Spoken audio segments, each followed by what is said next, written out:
What would you do if someone humiliated you in public, and a stranger changed your life forever? This is the story of a powerful mafia boss who witnessed a girl being bullied for her weight, and what he did next shocked everyone. From pain and embarrassment to power and protection, this story will take you on an emotional journey you won't forget. If you love inspiring and dramatic stories like this, don't forget to like, share, and subscribe for more amazing content. Now let's get started. Emily sat alone in a crowded New York restaurant, trying to make herself as small as possible in a place that felt too loud, too bright, and far too judgmental. The clinking of glasses and soft jazz music did little to cover the sharp, careless laughter coming from a nearby table. At first she tried to ignore it, keeping her eyes fixed on the menu, pretending she didn't notice the glances or hear the whispered insults. But then the whispers turned into bold, cutting remarks about her weight, spoken just loudly enough to make sure she could hear every word. Her fingers tightened around the edge of the menu, her appetite fading as embarrassment settled heavily in her chest. A waiter passed by, hesitating slightly as if unsure whether to intervene, but ultimately choosing silence. Emily's eyes began to sting and she blinked quickly, refusing to let the tears fall in front of strangers who had already decided she was less than them.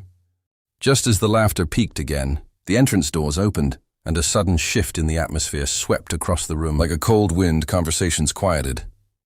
Heads turned. Victor Kane stepped inside, dressed in a perfectly tailored black suit. His presence alone commanded attention and fear.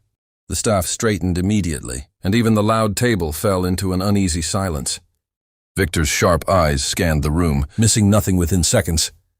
He noticed Emily, her hunched posture, the untouched menu, and the lingering tension in the air around her. He didn't ask questions instead. He walked straight to the manager with calm, deliberate steps in a low but firm voice. He made an offer that left the man speechless. He wanted to buy the restaurant right then and there.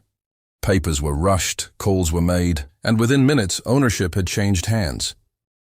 Victor then turned toward the source of the earlier laughter, his gaze icy and unforgiving, and quietly ordered them to leave.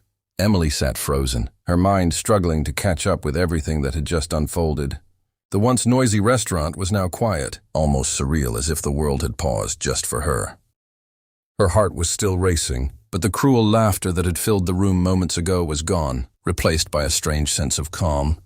She looked up as Victor approached her table, his presence still intimidating, yet no longer frightening.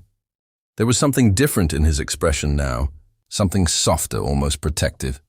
He pulled out a chair and sat across from her without asking, but his voice when he spoke was unexpectedly gentle. He told her she didn't deserve what had happened, that no one had the right to make her feel small. Emily hesitated at first, unsure how to respond, but there was sincerity in his words that made it impossible to look away.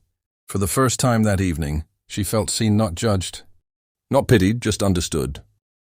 Victor signaled the staff, now clearly on edge, and calmly ordered a full meal for her, insisting she eat. The tension in the room slowly eased as waiters moved carefully, treating Emily with a level of respect that hadn't been there before. She took a small bite at first, her hands still slightly shaky, but as Victor remained seated across from her, she began to relax. He didn't ask many questions, nor did he speak about himself, but there was a quiet reassurance in his presence. Emily found herself opening up just a little, her voice gaining strength with each word. That night something shifted inside her. The humiliation she had walked in with didn't follow her out. Instead, she left with a spark of confidence and the unexpected memory of a man who chose kindness when power could have easily been used for something else.